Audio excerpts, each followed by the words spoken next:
You ask Tiger to solve. This deals with linear equations with one unknown. The final result is z equals 3. Let's solve it step by step. Group all constants on the right side of the equation. Add 3 to both sides. Simplify the arithmetic.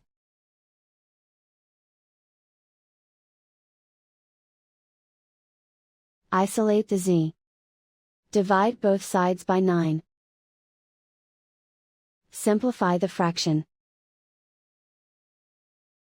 Find the greatest common factor of the numerator and denominator. Factor out and cancel the greatest common factor. And so the final result is z equals 3.